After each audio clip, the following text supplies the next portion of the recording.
Bonsoir les amis.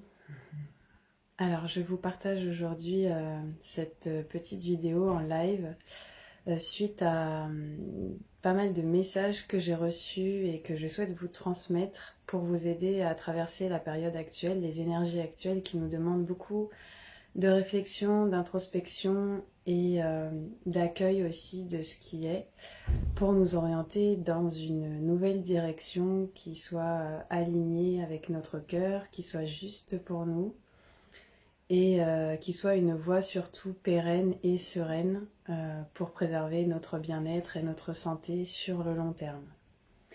Alors, déjà, j'ai une pensée pour toutes les personnes qui se sentent seules en ce moment, toutes les personnes qui se posent beaucoup de questions concernant les relations sentimentales, qui se posent beaucoup de questions concernant leur voie professionnelle. Je sens qu'on est dans une période de transition importante où on nous demande de vraiment aller chercher des réponses en nous pour prendre une nouvelle direction. Et c'est la raison pour laquelle j'ai voulu vous faire cette vidéo pour redonner la foi et l'espoir à ceux qui manquent de ces éléments-là en eux en ce moment. Et pour vous dire que le chemin est beau et que même si vous vous sentez complètement perdu, complètement dans le désert, en quête de sens dans votre vie, eh bien l'idée c'est à travers cette vidéo et ces partages que je vais vous faire de manière plus personnelle et plus intime, eh bien que vous puissiez vous servir de mon expérience que je vais vous partager pour en tirer quelques clés pour vous, pour votre quotidien et pour avancer sur ce chemin de quête de sens dans votre vie, d'une plus grande connexion à votre être authentique, une plus grande connexion aussi à votre âme et au chemin de vie, au chemin d'incarnation que vous avez choisi en arrivant ici sur cette terre, puisque oui, on a tous choisi ce chemin d'incarnation, même si on pense parfois que la vie est injuste. En fait, ces moments où on pense que la vie est injuste, ce sont des moments révélateurs pour nous. Mais encore faut-il avoir un nouveau regard sur ces situations pour pouvoir le voir de cette manière-là. Et en tout cas, mon expérience, vous le verrez, m'a montré que quand on lâche la lutte, quand on lâche le combat, et qu'on accepte simplement avec beaucoup de résilience ce que la vie nous offre, ce que la vie nous présente, et même les portes qui se ferment devant nous, eh bien on laisse à de nouvelles opportunités la chance de se présenter devant nous. Et pendant longtemps dans ma vie, j'ai eu cette énergie de force, de combat, de guerrière, qui a l'impression que la vie c'est une lutte permanente. Sauf qu'à force de donner cette énergie-là face à la vie, eh bien j'ai vraiment abîmé mon dos, j'ai abîmé ma santé, au point de ne plus tenir debout à 27 ans et d'être reconnue travailleur handicapé à 27 ans alors que j'étais infirmière dans les hôpitaux de Paris à l'époque. Donc ça a été une période qui a été difficile pour moi. Ça a été une période où je me suis sentie très seule parce que j'avais une famille qui avait ce même conditionnement qu'il fallait travailler dur pour s'en sortir dans la vie, ce même conditionnement qu'il ne fallait pas s'écouter et qu'il fallait travailler coûte que coûte parce qu'il fallait remplir son frigo, parce qu'il fallait payer ses charges, parce qu'il fallait répondre à des obligations dans la vie, dans le quotidien.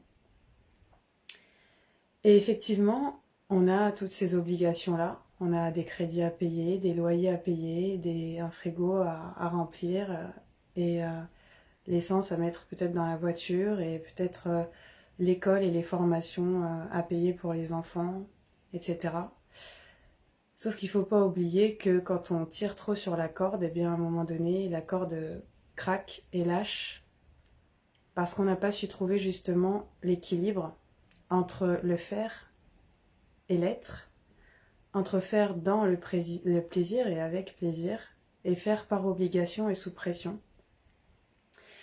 Et, euh, et donc si finalement on prend conscience de ça, coucou Alex, Si on prend conscience de tout ça, eh bien on se rend compte que finalement on a été peut-être trop dur avec nous-mêmes, peut-être trop exigeant, et qu'on n'a pas vraiment écouté les besoins de notre corps, on n'a pas vraiment écouté les émotions de notre enfant intérieur, et finalement on est passé peut-être complètement à côté eh bien, de notre véritable place, de notre chemin de vie, parce qu'on a passé son temps à lutter, à lutter, à lutter, et donc à forcer certaines portes à s'ouvrir plutôt qu'à laisser l'univers eh bien, nous montrer le chemin, et à être patient et à accueillir la vie telle qu'elle se présente à nous. Coucou Patrick.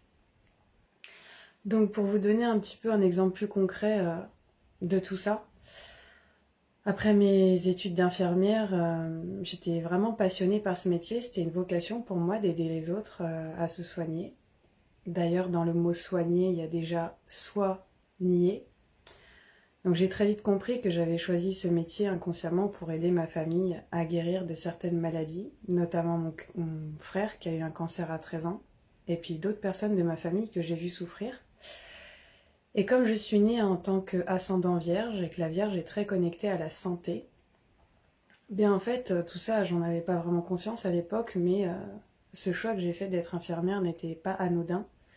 C'était lié à des besoins en profondeur d'aider mes proches, et c'était des besoins qui étaient inconscients mais puissants parce que portés par l'amour de mes proches, portés par le désir de les sauver, de les aider. Et ça a duré un temps, effectivement, de se soigner pour soigner les autres, jusqu'au moment où le rythme de travail soutenu n'était plus un rythme soutenable pour mon corps, puisque trop de pression, trop de stress, et finalement, ce n'était plus en accord avec mes valeurs, avec le fait de soigner les personnes comme du bétail à la chaîne, et de ne même plus être considéré en tant que soignant comme des êtres humains et non pas des robots et des machines qui sont capables de gérer des milliards de choses en même temps et des milliards de personnes en même temps. Voilà, je me rappelle que dans mon dernier poste, je changeais tout le temps de service.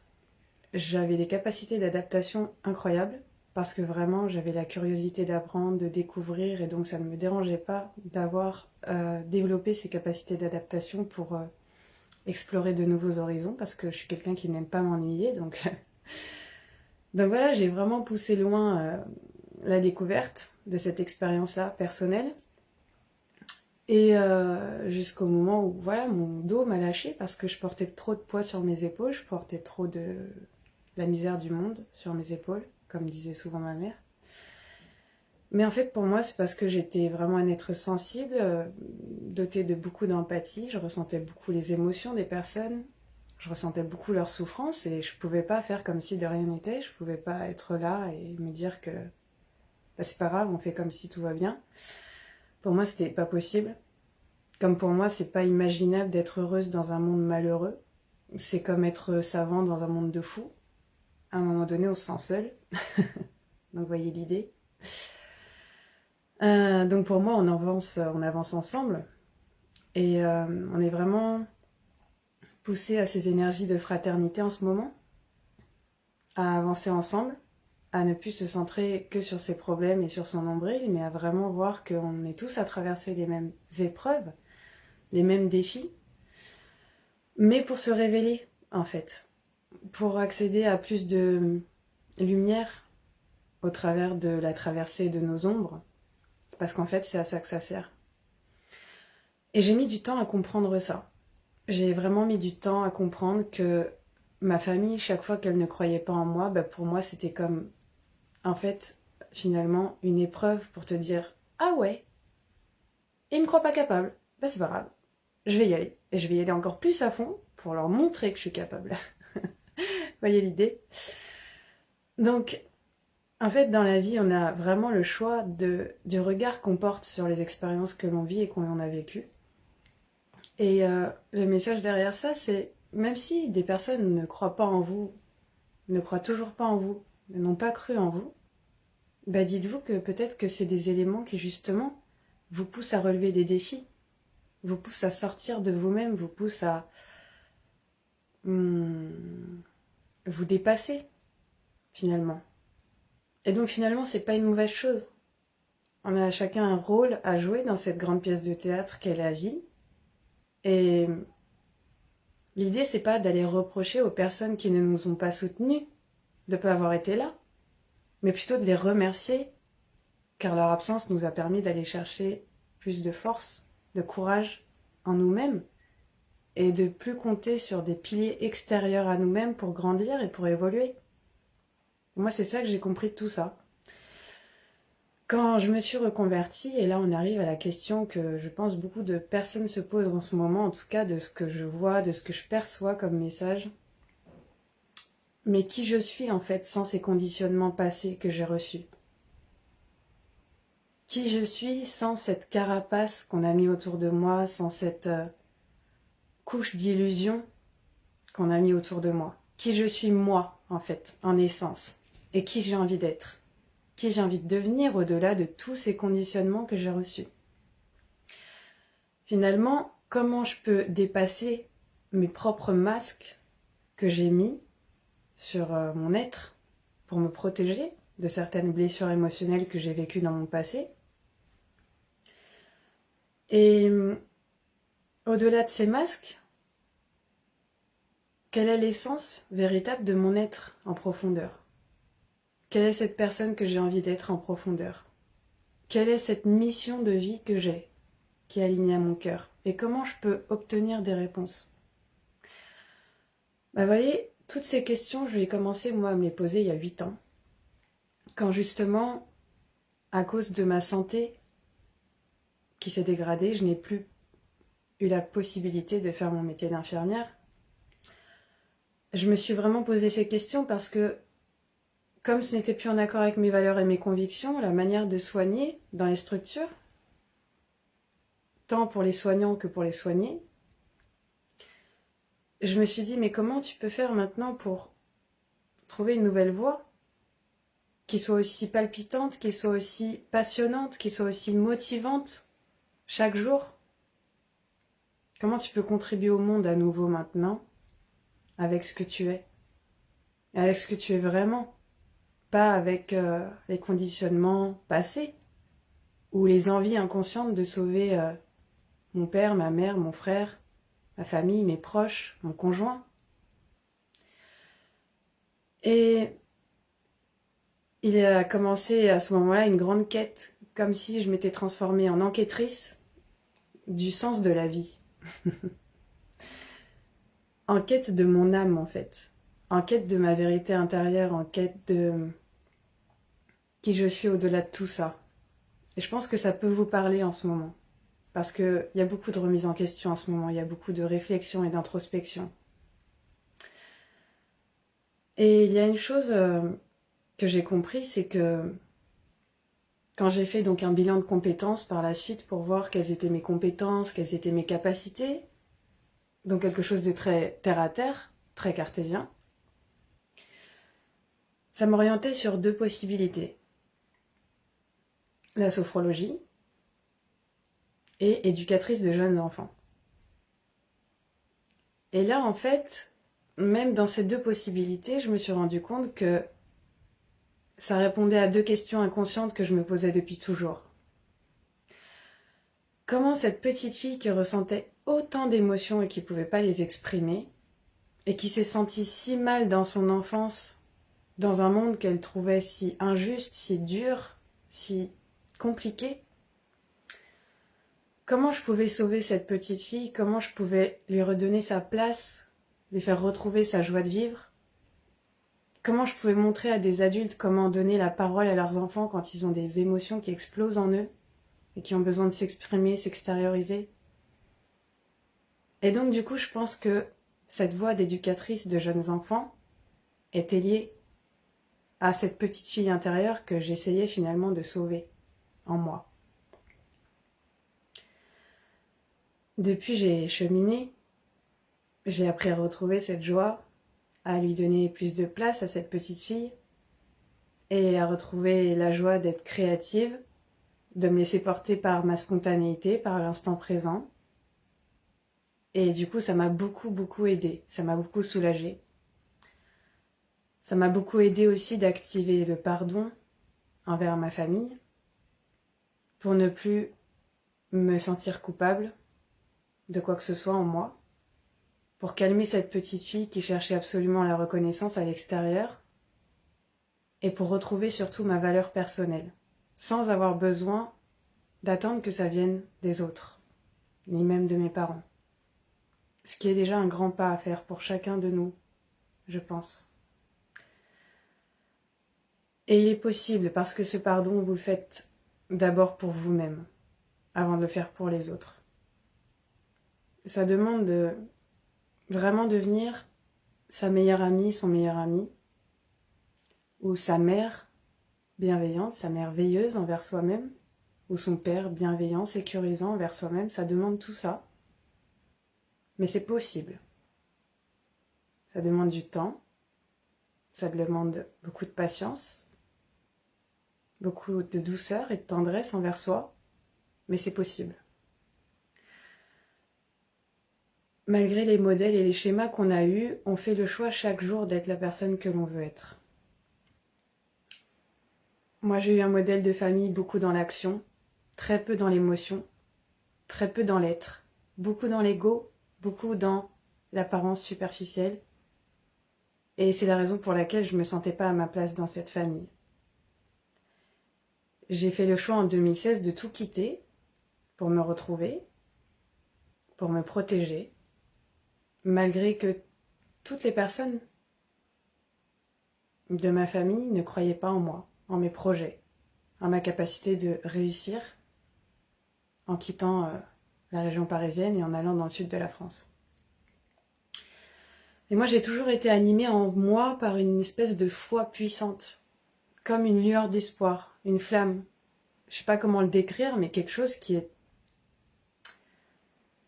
s'éteint jamais, en fait. Et je le dis envers vous encore avec beaucoup d'émotion parce que, vous voyez, malgré toutes les épreuves qu'on traverse, on se rend compte qu'on n'est jamais abandonné par la vie. Vraiment jamais. Jamais je me suis retrouvée à la rue. Jamais je me suis retrouvée en manque. Toutes ces illusions qu'on a, en fait, c'est des illusions, vraiment. Mais si on regarde réellement les choses, vous avez toujours pu manger à votre faim. Vous avez un toit sur la tête, à ce que je sache. Vous avez déjà plein de choses autour de vous que vous possédez.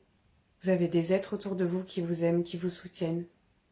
Vous avez déjà plein de choses. Et pour moi, le bonheur, c'est déjà avoir ce regard et cette gratitude pour ce qui est déjà dans notre vie, ce qui est déjà présent.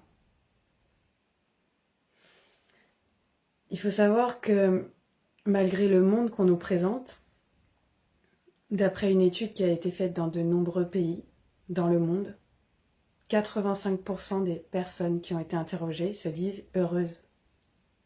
Donc vous voyez, malgré ce que veulent nous faire croire les informations, les nouvelles qui sont toujours orientées de manière assez critique pour faire le buzz, la réalité, c'est que 85% des personnes qui ont été interrogées se disent heureuses. Donc le monde ne va pas si mal. Et je dirais même que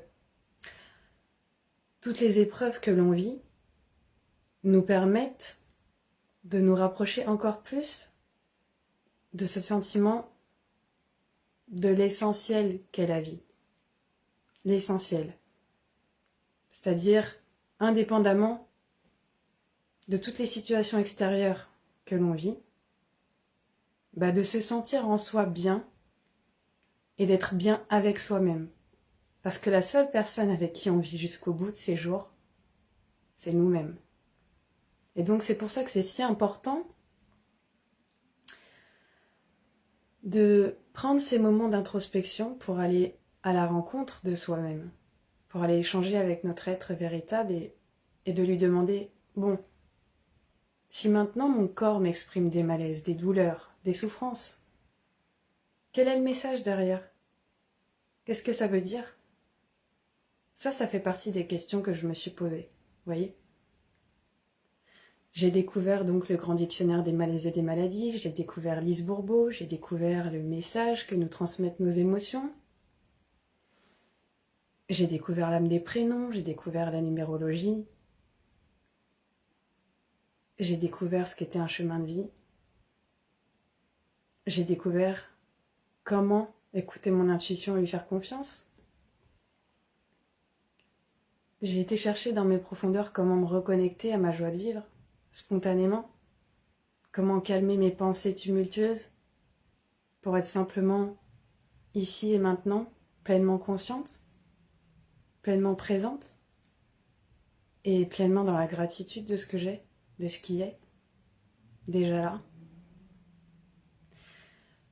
Et j'ai beaucoup écrit aussi. J'ai beaucoup écrit.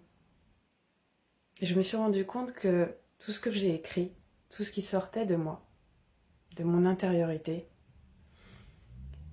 eh bien c'était toutes les réponses que j'avais besoin d'entendre.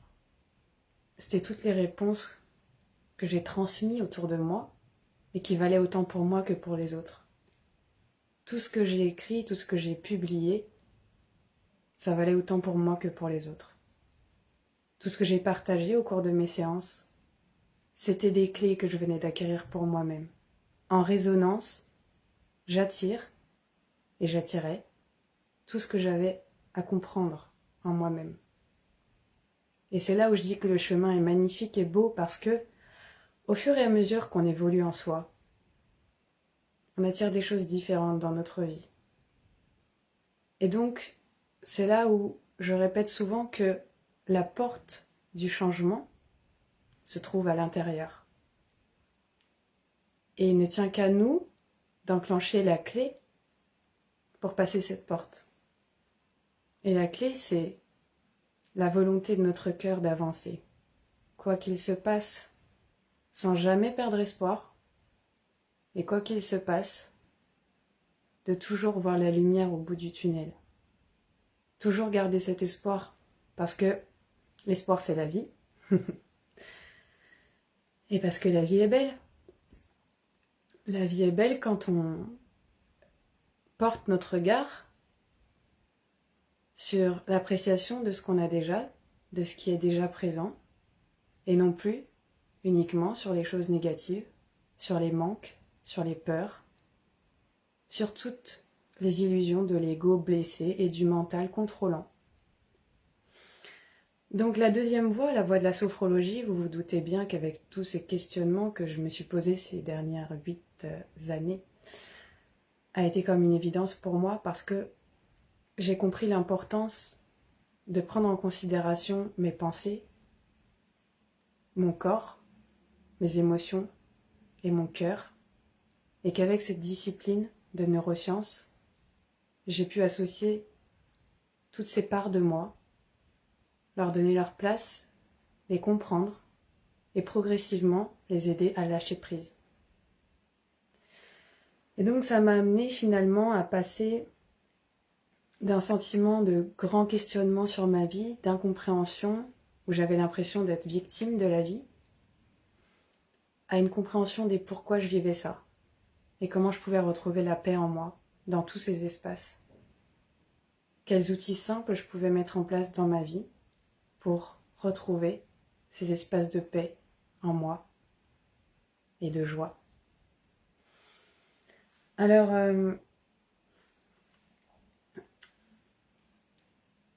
j'ai écrit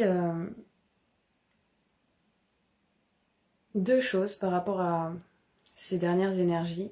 J'ai écrit ça il y a 1 semaine, mais je pense que c'est encore d'actualité. Donc, la première chose, c'est si vous vous demandez qui vous êtes en dehors de vos conditionnements, vous pouvez déjà vous poser la question de comment vous nourrissez votre esprit chaque jour. Vous êtes la somme des pensées que vous avez chaque jour envers vous-même et envers la vie.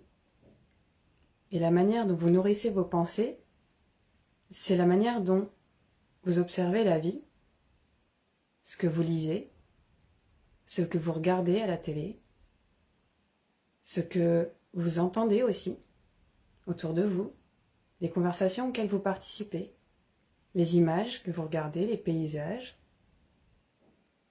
Vous êtes ce que vous portez sur vous. Vous êtes ce que vous ressentez, vos émotions. Vous êtes votre maison, votre foyer, la manière dont vous prenez soin de votre environnement. Vous êtes tout ça à la fois. Vous êtes les couleurs que vous aimez. Vous êtes les rêves que vous faites. Vos besoins inconscients qui s'expriment au travers de vos rêves. Vous êtes ce que vous aimez. Vous aimez la décoration, vous aimez la danse, vous aimez le chant, vous aimez l'art, vous aimez la peinture, vous êtes tout ça. Vous êtes tout ça. Et tout ça, en fait, ça révèle aussi des informations sur les vies passées que vous avez eues. Ça révèle des informations sur vos dons, vos capacités. C'est pas pour rien. Moi, j'aime beaucoup l'eau et je me suis reconnectée à mes vies antérieures d'Égypte où je soignais grâce aux eaux de guérison. Et aujourd'hui, j'ai recréé, par exemple, des eaux d'harmonisation énergétique que vous voyez juste derrière. Et c'est un projet qui me tient à cœur de partager un peu plus tard quand je sentirai que les personnes seront prêtes à recevoir ces messages. Pour l'instant, il y a besoin d'un petit peu de temps, mais je sais que par exemple avec ces eaux d'harmonisation énergétique, j'arrive à aider à la transformation des mémoires cellulaires des personnes, à activer des harmonisations énergétiques puissantes qui sont visibles lors d'une photo de l'aura en instantané. C'est un projet que j'ai depuis des années en tête et dont j'ai déjà les preuves concrètes de la réussite, mais que vous voyez, j'ai laissé de côté pendant toutes ces années parce que je sentais qu'il y avait encore besoin pour l'humain de grandir, de comprendre des choses, de comprendre les énergies, de comprendre les vibrations, de comprendre que l'eau s'informe, de comprendre la physique quantique, etc. etc. Et donc, tout ça pour vous dire qu'il y a un temps pour tout, il y a un timing divin pour tout, et que si vous avez laissé des projets qui vous tiennent à cœur de côté depuis des années parce que vous pensiez que c'était pas le moment, parce que vous pensiez que c'était trop farfelu par rapport au cadre de la société, de la famille,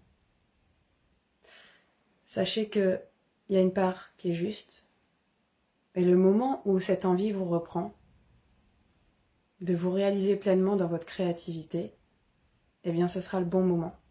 Et donc je vous invite à vous écouter dans cette créativité qui se manifeste, parce que c'est en osant créer ce que vous pensez être juste que vous allez vous épanouir plus facilement, plus simplement, parce que vous serez dans le flot de votre énergie, de votre envie spontanée, de votre désir. Et c'est ça qui fait l'abondance, et c'est ça qui fait le bien-être, et c'est ça qui fait qu'on se sent épanoui.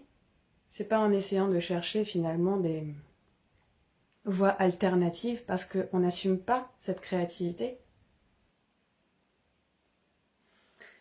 Alors, j'avais écrit quelque chose par rapport à ça, que j'ai bien envie de vous lire. Combien de libres penseurs ont souffert à une époque où leurs idées n'étaient pas reconnues. Pourtant, des années ou des siècles plus tard, on les considère comme des génies, des avant-gardistes, des révolutionnaires qui ont fortement impacté l'évolution du monde.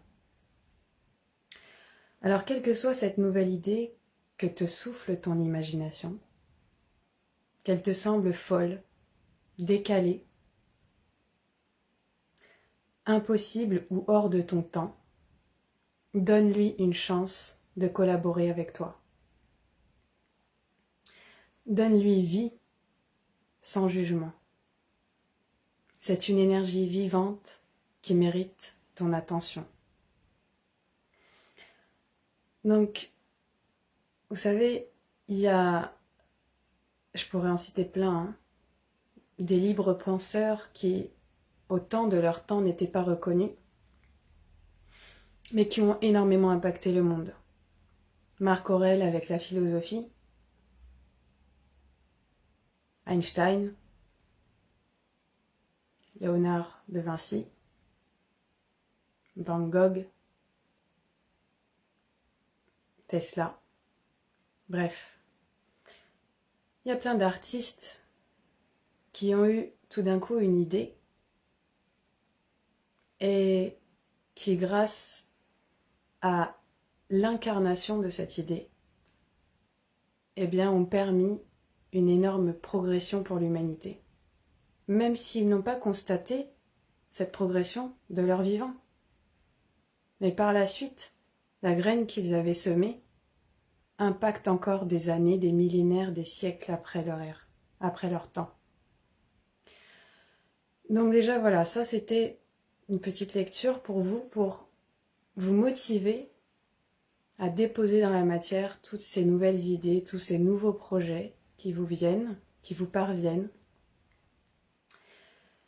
et qui peuvent vraiment contribuer à améliorer ce monde à votre manière et qui résonnera forcément avec d'autres. Parce qu'on dit qu'une idée, c'est une énergie volatile, une énergie qui se promène au-dessus de toutes nos têtes, dans cette grande trame énergétique d'information. Et elle viendra s'incarner avec qui est prêt à collaborer avec elle. Et donc j'avais lu un super bouquin qui parle de ça, qui s'appelle Créativité par magie, qui m'avait permis de conscientiser ça. Et c'est la personne, alors je sais plus comment... Elle avait sorti un film qui s'appelle Mange, Prie, Aime, et ensuite elle a écrit ce bouquin, Créé par magie, Créativité par magie. Et vraiment j'avais trouvé ça super intéressant, la manière dont ça décrivait justement comment faire confiance à cette créativité en nous, comment se lâcher sur cette créativité. Et je crois que cette créativité peut aussi être une créativité qui nous aide nous-mêmes, en fait, parce que chaque fois qu'on crée pour contribuer au monde, bah, quelque part, on crée aussi, et à travers cette création, on canalise des informations qui nous servent à nous-mêmes à progresser. Je vois par exemple, je suis en train de créer un oracle sur les émotions, et je me rends compte que pour créer cet oracle, je dois me connecter profondément donc à chacune de mes émotions pour pouvoir décrire ce qui se vit en moi et pour pouvoir le déposer sur le papier. Et c'est du coup un cheminement d'introspection très puissant, de connexion à mes sensations que ça me demande, et beaucoup de lâcher prise en fait, parce que le mental ne doit pas intervenir. C'est simplement la description de l'émotion qui doit pouvoir être déposée et qui doit pouvoir parler à chacun aussi et à tous. Et donc en créant cet oracle, comme je vous disais au début de la vidéo, je suis aussi dans l'auto-guérison de mon enfant intérieur quelque part. Quand je crée cet oracle, je suis en train d'écouter cette petite fille en moi qui a vécu toutes ces émotions de manière intense. Et le fait de créer cet oracle, ça me permet, et ça me permettra de contribuer au monde par la suite en me disant que si j'arrive à mieux décrire ces émotions et les messages qu'elles transmettent, eh bien peut-être que les parents qui achèteront cet oracle par la suite pourront mieux comprendre les émotions de leurs enfants et mieux les accompagner. Et donc, je le fais pour moi, mais je le fais aussi pour toutes ces petites filles et tous ces petits garçons qui peut-être aujourd'hui, avec leur grande sensibilité émotionnelle, et au vu de ce que je reçois en consultation, ne se sentent pas compris, ne se sentent pas entendus, et donc ont besoin d'aide sur ce plan-là. Et ça a été un grand tabou, l'expression des émotions, pendant des générations et des générations avant la nôtre. Et je pense et je ressens qu'il est temps de changer ça. Donc voilà, j'avais écrit d'ailleurs justement, je vous parlais tout à l'heure de la perception que l'on a sur les événements et que selon moi la manière de regarder la vie peut être soit regarder la vie avec le verre à moitié plein, soit à moitié vide.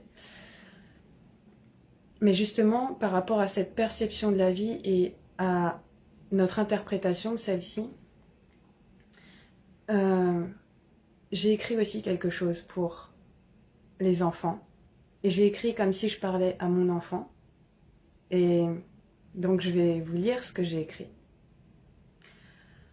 Mon enfant, je ne te dirai pas de ne pas regarder ces informations négatives à la télévision ou sur les réseaux sociaux. Mais je t'expliquerai que ton cerveau se nourrit des images que tu lui présentes le plus souvent. Je t'apprendrai que la vie ne se réduit pas à la noirceur présentée dans les médias, parce qu'ils ont besoin de créer de l'audimat avec des titres ou des images chocs. Je te dirai de préserver la beauté du monde que tu portes dans ton regard innocent. Le jugement que tu portes sur le monde dépend de la représentation que tu t'en fais. Alors, choisis consciemment tes sources d'inspiration. Voilà ce que je dirais à un enfant que j'élève. Voilà ce que j'aimerais qu'il entende et qu'il comprenne. Parce que c'est quelque chose que moi, je n'ai pas eu la chance de recevoir. Et pourtant, chaque fois qu'on mangeait à table, je comprenais pas pourquoi on était obligé de regarder toutes ces informations si dures, si difficiles, et à quel point ça pouvait plomber l'ambiance et plomber le repas. Et quand aujourd'hui je sais que les émotions que l'on ressent lorsqu'on mange s'impriment par les molécules d'eau dans notre nourriture, et que c'est la manière dont on nourrit ensuite notre corps, eh bien je connais l'importance de passer des repas dans le calme et dans la joie. Parce que c'est ces énergies-là que je vais aussi transmettre aux aliments qui vont permettre de nourrir mon corps, de me régénérer et d'impacter ma fréquence vibratoire. Et en fait, c'est par toutes ces prises de conscience-là que, bien sûr, mon regard a changé et que j'ai pu m'apaiser dans ma vision du monde, que j'ai pu concrètement entamer des changements dans ma vie pour atteindre cet état de bien-être intérieur et de paix au quotidien et d'acceptation. Et c'est ce que je souhaite, bien sûr, au plus grand nombre, parce que chaque personne qui grandit, qui s'apaise, contribue à changer ce monde. On dit qu'avec l'histoire du 100e singe au 100e singe, eh bien, à l'autre bout de la planète, il y a un nouveau singe qui va changer son habitude instantanément par l'effet de vibration. Et donc, plus on est nombreux à atteindre cette paix intérieure et cette joie, plus le monde va dans cette direction.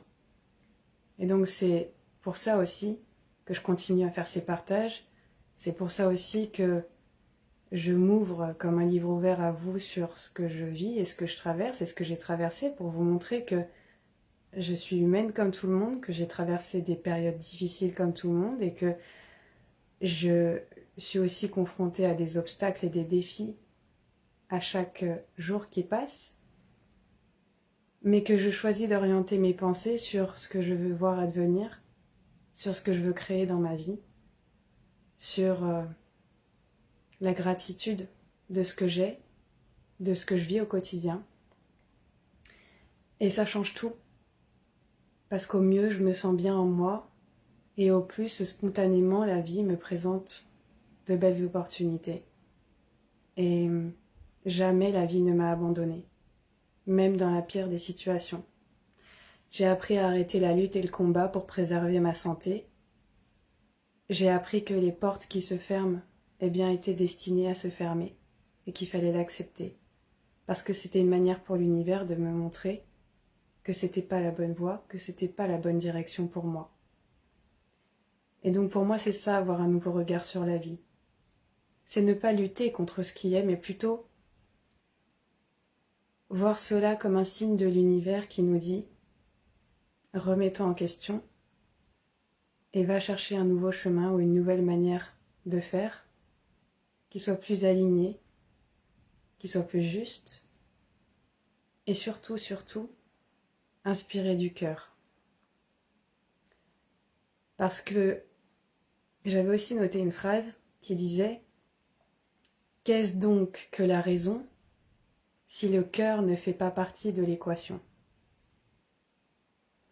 Et c'est important pour moi cette notion-là. Faire les choses avec le cœur. Et non pas pour telle ou telle raison, mais juste parce que c'est un élan du cœur. Et c'est ce que je me suis décidée à faire ces derniers jours. J'ai rigolé quand mon chéri me disait « Mais tu as ta bibliothèque, mais dans ta bibliothèque, il y a plus d'oracles que de bouquins. » Bon, il y a aussi beaucoup de bouquins, mais il y a surtout beaucoup d'oracles. Et c'est vrai que depuis longtemps, j'adore les oracles.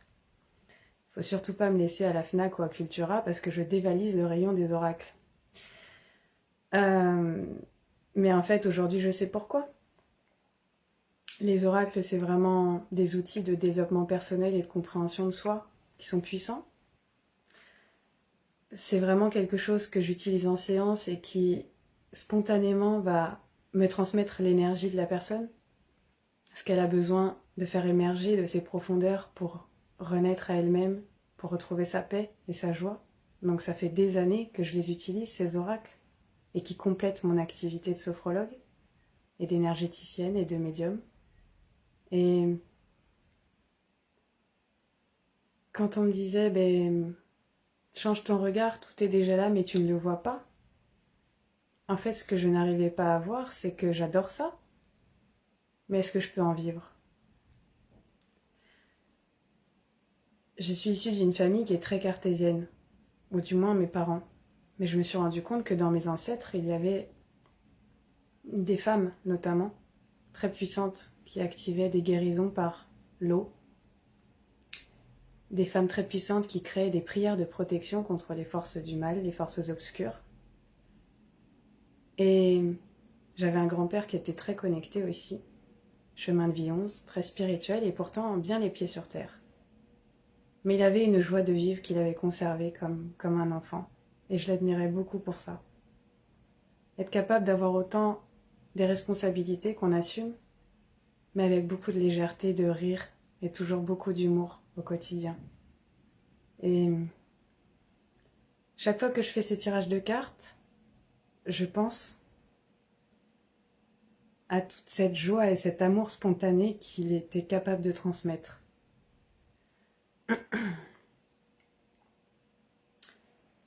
Et c'est de cette manière-là que j'œuvre en fait à accompagner les personnes.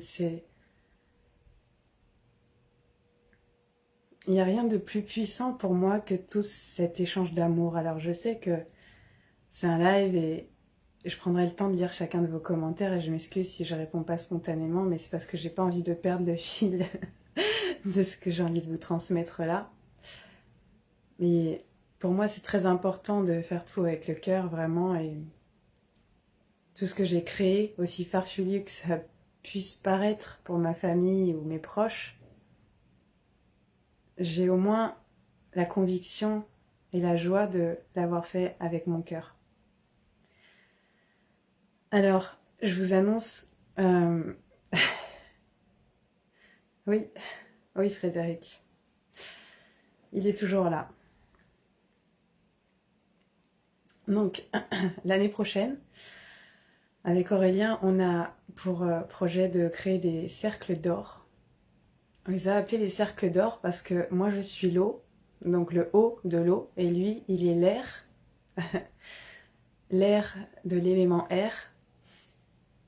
Et donc les cercles d'or, ce sont des cercles mixtes qu'on va organiser pour réconcilier les hommes et les femmes et pour permettre à chacun de se retrouver dans son humanité.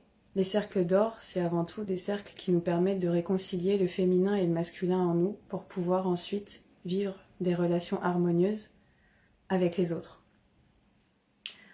On a quitté une ère du poisson qui est l'ère de la domination des hommes sur les femmes, du patriarcat.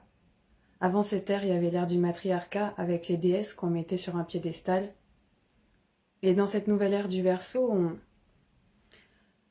on a vraiment l'élan et l'envie avec Aurélien de créer des cercles d'or qui seront comme des cercles de parole où on pourra évoluer avec les énergies du moment et chacun progresser dans cette réconciliation des énergies yin et yang en nous pour faciliter aussi les relations sentimentales autour de nous, puisque on a compris tous les deux, avant de se rencontrer et de vivre cette belle relation d'amour véritable, que ça passait par tout ce cheminement-là, de faire sauter les blessures émotionnelles, de créer un équilibre dans ces énergies yin et yang en nous, d'accéder à cette authenticité d'être pour avoir une communication saine avec l'autre, et de cette manière-là de créer un couple harmonieux. Donc si vous êtes intéressé par ces cercles d'or, que ça vous motive, n'hésitez pas à nous envoyer un message privé à l'un ou à l'autre. On fera certainement ces cercles à distance et de manière à ce que ce soit accessible au plus grand nombre, mais on fera aussi du présentiel, un présentiel par trimestre, un week-end par trimestre, pour se rencontrer tous. Et voilà, c'est une énergie qui est vraiment très présente en nous. Avant même qu'on se rencontre, moi j'avais envie de faire des cercles mixtes, et lui aussi. Et donc là, ça pointe le bout de son nez que c'est vraiment quelque chose qu'on a envie de mettre en place. Donc si vous vous sentez porté par cette idée-là, et que vous avez envie de progresser dans ce sens, n'hésitez pas à nous envoyer un message et on vous donnera un petit peu les modalités. On va créer une plateforme sur laquelle vous pourrez vous inscrire et sur laquelle on présentera toutes les activités, tous les projets pour 2025. Et là, comme on arrive à la fin de l'année, moi j'avais envie de vous offrir un cadeau. Il y a quelques années, j'ai créé une masterclass qui était en fait le résultat, le fruit des 8 dernières années que j'ai passées à être en quête de moi-même, cette quête du soi intérieur, à répondre à ces questions: qui suis-je et que puis-je faire maintenant pour me sentir épanouie et à la fois contribuer au monde. Et j'avais envie du coup pour vous remercier de votre présence, de votre soutien, de vos partages au quotidien, de vous transmettre à travers cette plateforme l'accès à l'introduction de cette masterclass qui, depuis, a été bien sûr enrichie de mes dernières expériences et de mes dernières compréhensions, et que j'ai du coup renommée « Ouvre ton cœur et deviens qui tu es ». Parce que pour moi, c'est vraiment ça. C'est cette reconnexion à cette authenticité d'être, à l'essence pure de notre être, au-delà des conditionnements passés, mais aussi de nos parts d'ombre, de nos illusions mentales. C'est vraiment se reconnecter à ce soi-là, ce soi supérieur, ce soi profond. Et c'est en fait vous transmettre des clés pour accéder à cette vérité intérieure quand vous vous sentez complètement perdu, que ce soit sur le plan professionnel, sentimental. C'est vraiment des clés essentielles pour se reconnecter à son âme, recréer du lien avec son âme, retrouver un équilibre et une paix en soi. Parce qu'on le sait, ce que l'on change en soi permet une transformation puissante à l'extérieur de nous, étant donné qu'on est énergie. Et que l'énergie que l'on rayonne, active ce que l'on attire à nous, comme des aimants. Donc c'est un accompagnement dont je vous donnerai du coup un avant-goût en vous faisant le cadeau de l'introduction et peut-être d'une partie du premier module que j'avais créé, puisque c'est un accompagnement que j'ai créé en 7 modules.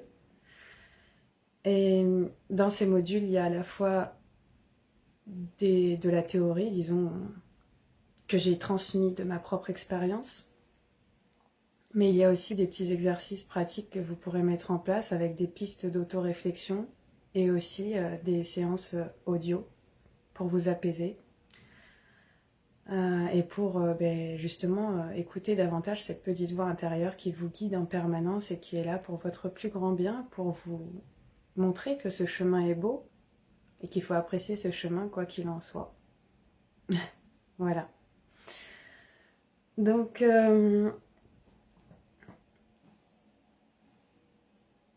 Quoi qu'il arrive, gardez la foi en la vie, gardez foi en vous. C'était vraiment le message que j'avais envie de transmettre à travers ce live. Observez-vous tel que vous êtes vraiment, rayonnant, lumineux. Quittez l'auto-jugement, quittez toutes ces pensées où vous réduisez votre valeur personnelle. Et chaque fois qu'une de ces pensées vous traverse, déposez-la sur le papier et sur une autre colonne en face de cette pensée, vous pouvez écrire la pensée positive qui va contrebalancer cette pensée négative. Et faites-en des mantras de ces pensées positives, jusqu'à ce que la pensée initiale négative n'apparaisse plus, ne vous pourrisse plus la vie. Quand vous focalisez votre pensée sur ce que vous voulez vraiment être et ce que vous êtes vraiment, vous devenez ce que vous pensez.